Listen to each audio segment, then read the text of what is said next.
नमस्कार दोस्तों, मैं आयुष कुमार पांडे।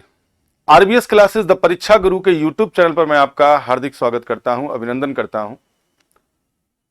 और आज जो है हम लोग एक पहला प्रैक्टिस सेट के रूप में जितने भी सिद्धांत आपको पढ़ाए गए, जितने भी बाल विकास के अध्याय आपने पढ़े यहां पे, उनसे संबंधित जितने भी सवाल विगत वर्षों में बने हुए हैं उनको भी, और जितना सवाल बन सकता है उनको भी लेकर के हम लोग आपके सामने आ रहे हैं। तो स्क्रीन पर आप देख रहे हैं कि यूपी टेट, सुपर टेट और पीईटी, लेखपाल सारे कोर्सेज भी चल रहे हैं। सबकी बैचेस भी जल्द ऑनलाइन भी आने वाली है और उसी के संदर्भ में हम लोग आज सीडीपी का पहला प्रैक्टिस शुरू कर रहे हैं। और यहां पर देखिए स्क्रीन पर पहला सवाल आपके सामने लिखा हुआ है, बच्चे की बुद्धि मुख्यतः संबंधित है, किससे संबंधित है? शारीरिक विकास से है, सामाजिक विकास से है, भावात्मक विकास से है या नैतिक विकास से है। तो मित्रों यहां ध्यान देना है कि जब इस तरीके का सवाल पूछे और उसमें मुख्यतः वृद्धि की बात कर ले, तो वृद्धि का मतलब होता है बालक के विकास से संबंधित है। वृद्धि, ग्रोथ का मतलब यहां पे बालक के विकास से है, क्योंकि विकास के जो पक्ष होते हैं, शारीरिक पक्ष होते हैं, मानसिक पक्ष होते हैं, भावात्मक पक्ष होते हैं, सामाजिक पक्ष होते हैं, संवेगात्मक पक्ष होते हैं। तो यहां पर जो वृद्धि मुख्यतः होती है, आप लोगों ने वृद्धि और विकास में अंतर पढ़ा होगा कि वृद्धि और विकास जो होती है, वृद्धि और विकास, तो वृद्धि की जो प्रक्रिया और विकास की जो प्रक्रिया होती है, तो इसमें जो विकास का पक्ष होता है वो शारीरिक रूप से ज्यादा फोकस करता है। तो वृद्धि जो है एक निश्चित समय तक चलती है और विकास गर्भावस्था से जीवन पर्यंत चलता रहता है। तो यहां पर जो होगा, बच्चे की वृद्धि मुख्यतः संबंधित किससे होती है? शारीरिक विकास से होती है। यहां पर सामाजिक विकास, भावात्मक विकास और नैतिक विकास का कोई मतलब नहीं है। तो याद रखिएगा, पहले सवाल का पहला ऑप्शन होगा शारीरिक विकास। सवाल नंबर 2, दूसरे सवाल पे हम लोग चलते हैं। अब देखिएगा दूसरा, वृद्धि के बारे में क्या सही नहीं है? मित्रों ध्यान देना है यहां पे, क्या सही नहीं है। इसका मतलब इसमें 3 पॉइंट जो सही है और 3 पॉइंट गलत है। सबसे पहले वृद्धि होता क्या है? वृद्धि अभिवृद्धि है।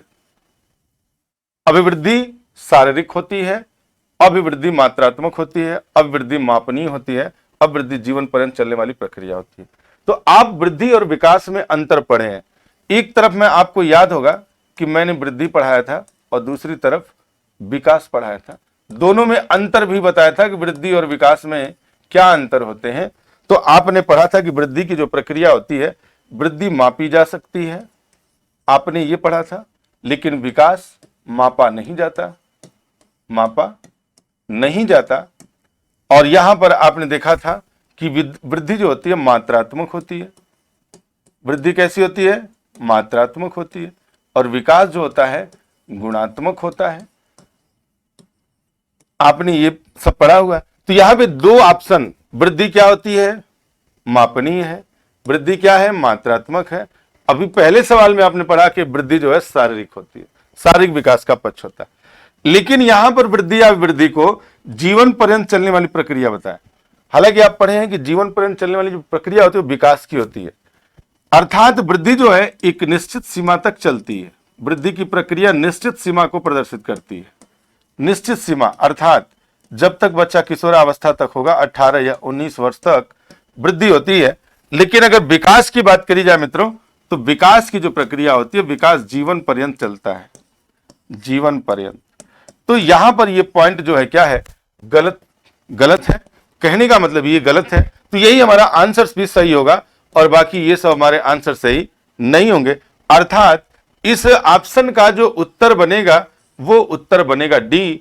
हमारे सवाल में पूछे गए बातों में ये बताना था कि कौन सा वृद्धि के बारे में सही नहीं है, क्या सही नहीं है। तो यही जो ऑप्शन है ये सही नहीं, ये गलत लिखा हुआ है।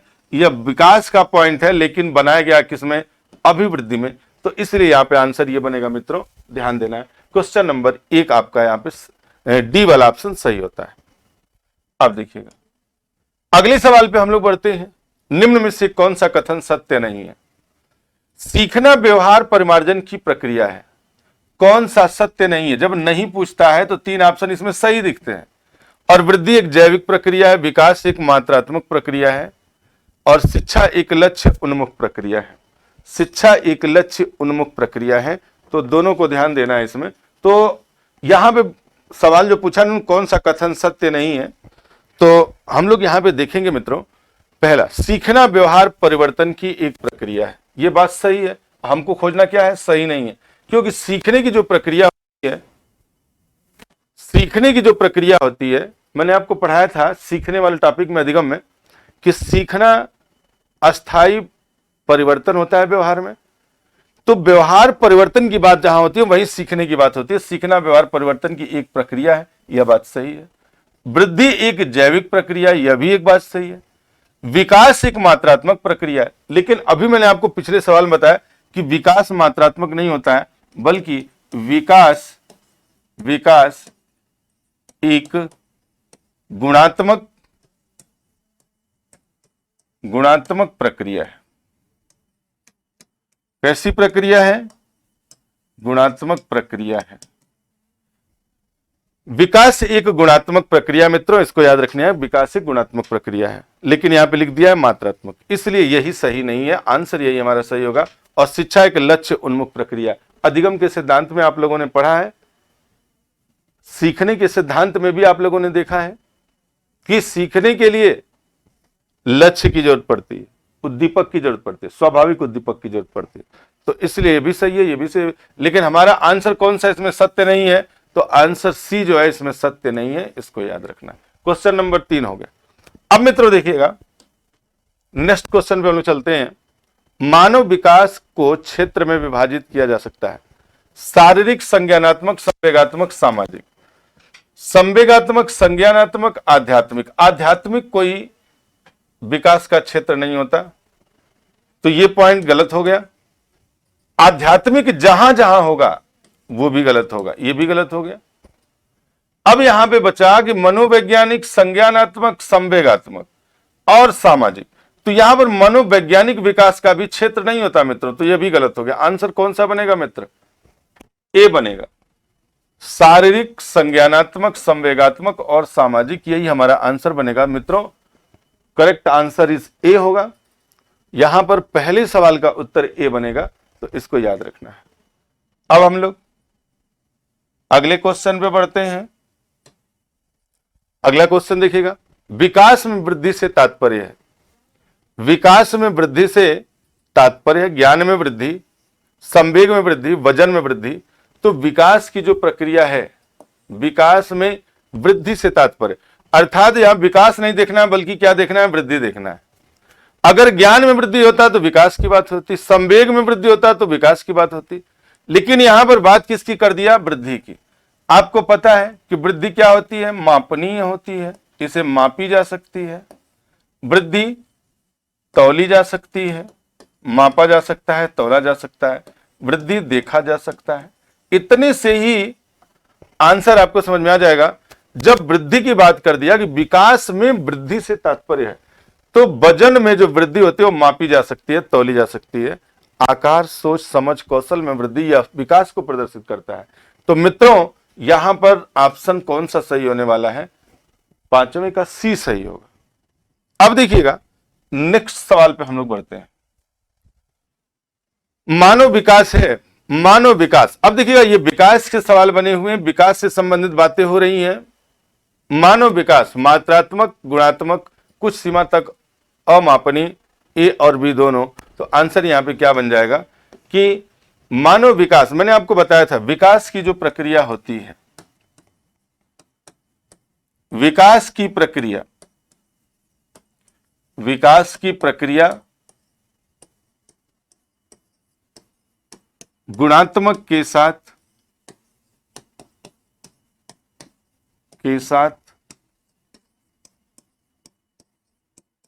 आंशिक मात्रात्मक होती है।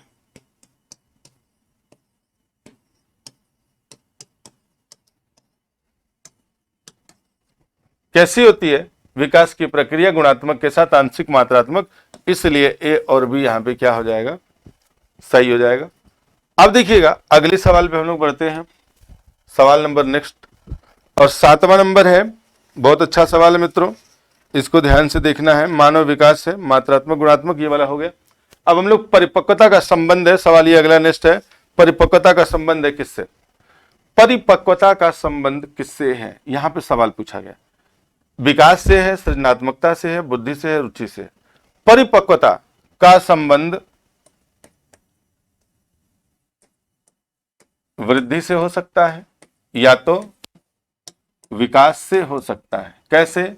आप लोगों ने सुना है कि परिपक्वता किशोरावस्था में आ जाती है, किशोरावस्था में आ जाती है, लेकिन यह परिपक्वता में मजबूती जितनी उम्र आयु बढ़ती है, जितना ही व्यक्ति विकास करता है, उतनी ही आगे बढ़ती जाएगी। इसलिए आप बोलेंगे कि यह जो परिपक्वता का संबंध होता है वो किससे होता है? विकास से होता है। सृजनात्मकता से नहीं होता, बुद्धि से नहीं होता, रुचि से नहीं होता। आंसर कौन सा बनेगा? ए वाला बनेगा। तो यहां पे आंसर ए बनेगा। परिपक्वता का जो संबंध होता है वो विकास से है। तो यहां पे ये बात समझ में आ रही है। अब देखिएगा, विकास का वही संबंध परिपक्वता से है, विकास का वही संबंध परिपक्वता से है जो उद्दीपन का प्रतिक्रिया से होता है। आंसर इसका सीधे सीधे आपको समझ में आ रहा होगा। विकास का जो संबंध किससे होता है? विकास का जो संबंध परिपक्वता से है। जितना व्यक्ति परिपक्व होता है उतना ही विकास करता है। तो जो संबंध विकास का परिपक्वता से है वही उद्दीपन का संबंध किससे होता है? प्रतिक्रिया से होता है। उद्दीपन का संबंध किससे होगा? प्रतिक्रिया से होगा। तो यहां पर यह याद रखना है कि विकास का संबंध परिपक्वता से है, उद्दीपन का संबंध प्रतिक्रिया से होगा। यहां पर प्रयास लिखा है, परिवर्तन लिखा है, परिणाम लिखा है। तो प्रयास की प्रक्रिया, उद्दीपन का मतलब होता है स्टिमुलस से। तो स्टिमुलस का संबंध हमेशा प्रतिक्रिया से होता है। तो यह बात याद रखिएगा, प्रतिक्रिया यहां पर आंसर सही होगा। नेक्स्ट सवाल पे चला जाए। अब देखिए, निम्न में से कौन सा बालकों के अधिगम एवं विकास में सबसे अधिक योगदान देता है? यहां पर देखिएगा, परिवार देता है, बात सही है। समवयस्क भी देता है, यह भी बात सही है। समवयस्क समूह देता है। टेलीविजन देता है, उतना नहीं देता है जितना चाहिए, हालांकि तीनों को अभी रखते हैं। परिवार देता है, बात सही। समवयस्क देता है, सही बात है। और अध्यापक देता है, यह बात एकदम अच्छा लग रहा है। परिवार भी देगा, खेल एवं कंप्यूटर उतना नहीं देगा जितना अध्यापक देगा। परिवार, खेल एवं पर्यावरण, यह भी नहीं होगा। आंसर कौन सा बनेगा मित्रों? आंसर बनेगा बी वाला। और बी वाले आंसर में एक बात लिखी हुई है, सबसे अधिक योगदान शब्द। तो तीनों शब्द में सबसे अधिक योगदान कौन दे रहा है? परिवार, समवयस्क और अध्यापक। यहां पर एक शब्द लिखा है समवयस्क। समवयस्क का मतलब क्या होता है? समवयस्क का मतलब होता है साथ में पढ़ने वाले बालक। समवयस्क और अध्यापक, जो अध्यापक होते हैं वह बालकों के अधिगम एवं विकास में अधिक योगदान देते हैं। परिवार पहली पाठशाला मानी गई है। ये पढ़ाया गया बाल विकास के अंतर्गत कि जब बच्चा जन्म लेता है तो उसके माता पिता और उसका परिवार ही पहली पाठशाला होती है। तो सबसे ज्यादा अधिगम की जो विकास होते हैं, अधिगम एवं विकास, वो परिवार, समवयस्क समूह और अध्यापक से होगा। इसलिए आंसर यहाँ पे ये वाला सही होता है। आगे हम लोग बढ़ते हैं। बालक की प्रथम पाठशाला। देखिए, अभी बात हो रही थी कि बच्चे की प्रथम पाठशाला क्या होता है? उसका परिवार होता है। तो मित्रों यहां पर ध्यान देना है, बालक की प्रथम पाठशाला कौन सी होगी? परिवार होगी। इसलिए हमें ध्यान देना है, बालक की प्रथम पाठशाला परिवार होता है। समाज भी होता है, गांव भी होता है, विद्यालय भी होता है, लेकिन पहला ज्ञान बालक को अपने मां से मिलता है, अपने परिवार से मिलता है, माता पिता से मिलता है। इसलिए यहां पे आंसर ए सही होगा। बालक की प्रथम पाठशाला उसके परिवार। और पूछ दे बालक के प्रथम अध्यापक, प्रथम गुरु उसके माता पिता होते हैं। तो ये भी सवाल आएगा आगे, क्योंकि वृद्धि विकास, देखिए आ गया, बालक का प्रारंभिक विकास मुख्यतः किस पर निर्भर होता है? तो उसके माता पिता पर होता है, क्योंकि उसके जो पहले गुरु होते हैं वो उसके माता पिता होते हैं। बाद में वातावरण, परिवेश, विद्यालय वातावरण और समाज आता है। तो याद रखना है, सबसे पहले बालक का प्रारंभिक विकास मुख्यतः विकास किस पर निर्भर होगा? तो उसके माता पिता पर होता है। तो यह भी याद रखना है। आगे बढ़ा जाए। अगले सवाल में देखिएगा, सवाल नंबर नेक्स्ट है आपके सामने। क्या है सवाल? देखिएगा, स्क्रीन पे सवाल लिखा है, वृद्धि को प्रभावित करने वाले कारक है।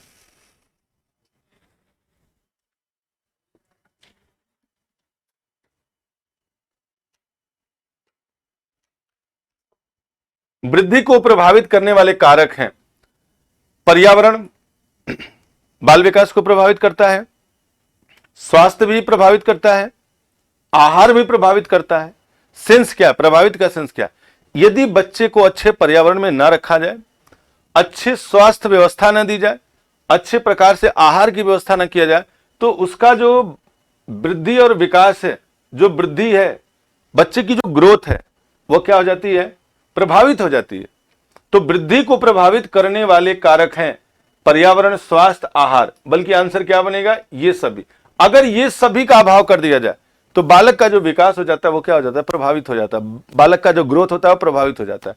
तो याद रखना, वृद्धि को प्रभावित करने वाले कारक कौन से होते हैं, ये सभी होते हैं। तो याद रखना, ये हमारे सवाल का आंसर 12 का क्या बन जाएगा। अगला सवाल बनेगा प्रभावित करने वाले कारक में बन जाएगा ये सभी।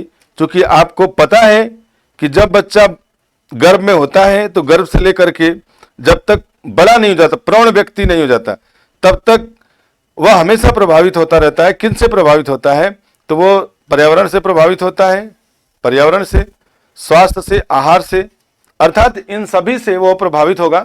तो इन सवालों को हम लोगों ने देखा। अब देखिएगा यहां पे अगला सवाल भी बहुत अच्छा है। नेक्स्ट सवाल की बात करते हैं। निम्नलिखित में कौन सा मानव विकास का सही क्रम है। तो आपको मैं पहले ऑप्शन से बता दूं, शैशवावस्था पहला क्रम होगा, दूसरा अवस्था कौन सा होगा, ये किशोरावस्था तो तीसरा है, बाल्यावस्था दूसरा है, प्रौढ़ावस्था चौथा है। अगर 1 2 3 4 आए तो क्रम सही माना जाएगा, पहला, दूसरा, तीसरा और चौथा। आंसर आपका यही बी वाला सही होने वाला है। यहां पर देखिए दूसरा, यहां पे तीसरा, यहां पे चौथा, यहां पे पहला, यहां पे दूसरा, यहां पर पहला, यहां पर तीसरा, यहां पर चौथा। तो 1 2 3 4 का क्रम जो बना रहा है वही क्रम हमारा क्या होगा, आंसर बनेगा मित्रों। तो शैशवावस्था के बाद बाल्य आती है, बाल्यावस्था के बाद किशोरा आती है, किशोरा के बाद प्रौढ़ा होती है। तो इस तरीके से मानव विकास का सही क्रम बनता है मित्रों। तो ये हमारे सवाल हैं। अगले सवाल पे चलते हैं। देखिएगा, जन्मोत्तर, जन्म के बाद विकास की दूसरी प्रमुख अवस्था है। आपके सामने 3 अवस्था लिखी गई है। पहली शैशवावस्था, शैशवावस्था ही प्रथम अवस्था कहलाती है मित्रों, ये भी याद रखिएगा। प्रथम अवस्था पूछा जाए कौन सी होती है, शैशवावस्था होती है। द्वितीय अवस्था कौन सी होती है, द्वितीय अवस्था बाल्यावस्था होती है मित्रों। द्वितीय अवस्था जो होती है यह बाल्यावस्था होती है, इसको भी याद रखना है। और तृतीय अवस्था जो होती है, तृतीय किशोरावस्था होती है। तो तृतीय अवस्था में किशोरावस्था को लिया जाता है। तो यहाँ पे तीसरी अवस्था किशोरावस्था बनती है। आपसे पूछा क्या गया है कि जन्मोत्तर, जन्म होने के बाद, मतलब जन्म के बाद, गर्भावस्था तो पहली अवस्था नहीं होती बल्कि एक खुद अवस्था होती है, इसको जीरो अवस्था बोलते हैं। गर्भावस्था, जन्म लेने के बाद विकास की दूसरी अवस्था, तो पहली अवस्था शैशवा, दूसरी कौन सी होगी, बाल्या है। तो ये दोनों गलत हो जाएगा, अर्थात आंसर कौन सा बनेगा, डी वाला बनेगा मित्रों। बाल्यावस्था बनता है, यहां पे कौन सा बनेगा, डी वाला आंसर बनेगा। अर्थात तृतीय अवस्था, द्वितीय अवस्था, ये पहली है, ये तीसरी है और ये दूसरी है। और दूसरी प्रमुख अवस्था पूछा गया है, आंसर इसी को लगाएंगे मित्रों, याद रखिएगा। चलिए अगले सवाल की बात करते हैं कि अब यहां पर सवाल बन रहा है, शैशवावस्था मानव की विकास की प्रमुख अवस्था है। प्रथम, द्वितीय, तृतीय, चतुर्थ, कौन सा बताएंगे। चूंकि शैशवा पूछा है तो प्रथम अवस्था कौन सी होती है मित्रों, शैशवा अवस्था होती है, शैशवा अवस्था होती है। और द्वितीय अवस्था कौन सी होती है, बाल्यावस्था होती है। द्वितीय कौन सी होगी, बाल्य। तृतीय कौन सी होगी, किशोरावस्था होती है, किशोरावस्था। अब आपसे कोई ये पूछे चौथी कौन सी होती है, तो चौथे में प्रौढ़ा लगाएंगे, प्रौढ़ावस्था। प्रौढ़ावस्था कौन सी होगी, चौथा अवस्था होती है। आप लोगों को व्याख्या में कोई समस्या नहीं आ रही, क्योंकि ये जो सवाल है विगत वर्षों में पूछे गए सवाल है। तो मित्रों ये भी ध्यान देना है कि प्रथम अवस्था शैशवावस्था है, दूसरी अवस्था बाल्य है, किशोरावस्था तीसरी है, प्रौढ़ावस्था चौथी है। तो यहां पर याद रखना, शैशवावस्था मानव विकास की प्रमुख अवस्था है, तो वो प्रथम अवस्था होती है। ऑप्शन नंबर ए यहाँ पे एग्जैक्ट आंसर होगा मित्रों, इट इज एग्जैक्ट आंसर, इसको याद रखना है। चलिए, अब शैशवावस्था होती है कितने वर्षों तक, अलग अलग मनोवैज्ञानिकों ने शैशवावस्था का विभाजन किया मित्रों। हम लोग यहां पर एक बात बस याद रखेंगे कि जो सामान्य विभाजन की यदि बात आती है तो सामान्य विभाजन में शैशवावस्था जन्म से लेकर के जन्म से लेकर के 5 वर्ष तक की अवस्था को ही क्या बोलते हैं? शैशवावस्था बोलते हैं। 12 वर्ष की अवस्था तक बाल्यावस्था बोली जाती है और 18 से 19 वर्ष 18 या 19 वर्ष की अवस्था को किशोरावस्था बोला जाता है मित्रों, तो ये याद रखना है। तो यहां पर पूछा किसको? शैशवा को, तो 5 वर्ष तक की अवस्था हमारा आंसर सही होगा, क्योंकि 21 वर्ष हो नहीं सकता, 12 वर्ष तक केवल बाल्यावस्था है, इनमें से कोई हो नहीं सकता, बल्कि आंसर कौन सा बनेगा? एग्जैक्ट आंसर इज ए, आपका करेक्ट आंसर बना। अगले सवाल पे हम लोग चलते हैं। अब देखिएगा, बाल्यावस्था होती है, अभी मैंने आपको बात कहा था, जन्म से लेकर के 5 वर्ष तक बाल्यावस्था होती है, 5 से लेकर के 12 वर्ष तक बाल्यावस्था होती है, 12 वर्ष तक, 18 या 19 वर्ष तक जो है किशोरावस्था होती है। तो बताइए कौन से आंसर सही होगा? तो बाल्यावस्था होगी हमारे 12 वर्ष तक, तो तक लगा है तो 12 वर्ष वाला आंसर सही हो जाएगा, इसलिए हमारा बी एग्जैक्ट आंसर बना, तो यहां पे 12 वर्ष तक होगा। अब देखिएगा, अगले सवाल पे हम लोग चलते हैं। शैशव काल की अवधि होती है जन्म से 2 वर्ष तक, जन्म से 3 वर्ष, 2 या 3 वर्ष तक, जन्म से 1 वर्ष तक। देखिएगा, जन्म से 2 वर्ष तक की बात यदि कही जाए, यह सवाल बहुत ही अच्छा, क्योंकि एग्जाम में यह सवाल आपसे पूछा गया है कि शैशव काल की जो अवधि होती है वो क्या होती है। तो शैशव काल की जो अवधि होती है वो जन्म से 2 वर्ष तक होती है, क्योंकि इसी अवस्था में बालक का निर्माण होता है। सामान्यतः यह अवस्था जन्म से 5 वर्ष तक मानी जाती है, जन्म से 5 वर्ष तक मानी जाती है। लेकिन शैशव अवस्था 2 भागों में बचा हुआ है। पहला 2 वर्ष तक पूर्व शैशव अवस्था और 2 से 5 वर्ष तक उत्तर शैशव अवस्था। तो यहां पर हम थोड़ा सा इसके विभाजन की भी बात करेंगे कि जो शैशवावस्था है मित्रों, यह 2 भागों में, शैशवावस्था 2 भागों में विभाजित होगा। और यहां पर देखिएगा पूर्व शैशवावस्था, पूर्व शैशव अवस्था जिसे बोलते हैं, शैशव अवस्था, और दूसरा उत्तर शैशव अवस्था, ये 2 उत्तर शैशव अवस्था। तो यहां पर हम लोग ये बात याद रखना है कि जन्म से 2 वर्ष तक शैशव पूर्वावस्था होता है और 2 वर्ष से 5 वर्ष तक उत्तर शैशव अवस्था होता है। तो यहां से भी हमारा आंसर मिल रहा है, इसलिए आंसर क्या लगाएंगे? आंसर ये लगाएंगे। इसका ये विभाजन, शैशव अवस्था को 2 भागों में क्या कर दिया गया? विभाजित कर दिया गया। चलिए नेक्स्ट सवाल पे हम लोग चलते हैं। नेक्स्ट सवाल, निम्नलिखित में से कौन सी आयु परवर्ती बाल्यावस्था के श्रेणी के अंतर्गत आती है? परवर्ती बाल्यावस्था ऑप्शन 11 से 18 वर्ष है, 11 से 24 वर्ष है, जन्म से 6 वर्ष है और 6 से 11 वर्ष है। कौन सा आंसर होगा? परवर्ती बाल्यावस्था की आयु क्या होती है? पहली बात तो ये जान लीजिए। और इस सवाल में हमें यह ध्यान देना है कि जो बाल्यावस्था होता है वह 2 भागों में, बाल्यावस्था 2 भागों में विभाजित है। बाल्यावस्था कितने भागों में? 2 भागों में। एक है पूर्व बाल्यावस्था, दूसरी है उत्तर बाल्यावस्था। ये है पूर्व बाल्यावस्था और दूसरा होगा उत्तर बाल्यावस्था। तो जो उत्तर बाल्यावस्था है और जो पूर्व बाल्यावस्था है, पूर्व बाल्यावस्था जो होता है मित्रों, ये चलता है कब से कब तक? अब चूंकि मैंने आपको बताया कि 5 वर्ष से लेकर के 12 या 13 वर्ष तक चलने वाली अवस्था ही क्या कहलाती है। तो यहां पर 5 वर्ष से लेकर के पूर्व बाल्यावस्था, 5 बोल रहा हूं, 3 से 6 वर्ष लेकर के, 3 से पूर्व बाल्यावस्था, 3 से 6 वर्ष तक की अवस्था को हम क्या बोलते हैं? पूर्व बाल्यावस्था बोलते हैं। और 6 वर्ष से लेकर के 12 वर्ष की अवस्था को उत्तर बाल्यावस्था कहते हैं। अब यहां पर सवाल यह बना हमारा कि निम्नलिखित में से कौन सा आयु परवर्ती बाल्यावस्था के अंतर्गत आती है? परवर्ती बाल्यावस्था पूछा जा रहा है। तो परवर्ती बाल्यावस्था का मतलब ही होता है उत्तर बाल्यावस्था। परवर्ती बाल्यावस्था कोई क्या बोलते हैं? उत्तर बाल्यावस्था बोलते हैं। ऑप्शन को मिला लेते हैं। ऑप्शन 6 से 11 वर्ष डी में आपको मिल रहा है, तो 6 से 11 या 12 कह सकते हैं। आंसर कौन सा बनेगा? डी वाला। और पूर्व बाल्यावस्था कहां से कहां तक है? 3 से 6 वर्ष है, तो पूर्व बाल्यावस्था 3 से 6 वर्ष तक, उत्तर बाल्यावस्था 6 से 12 वर्ष तक। तो ये हमारा सवाल है।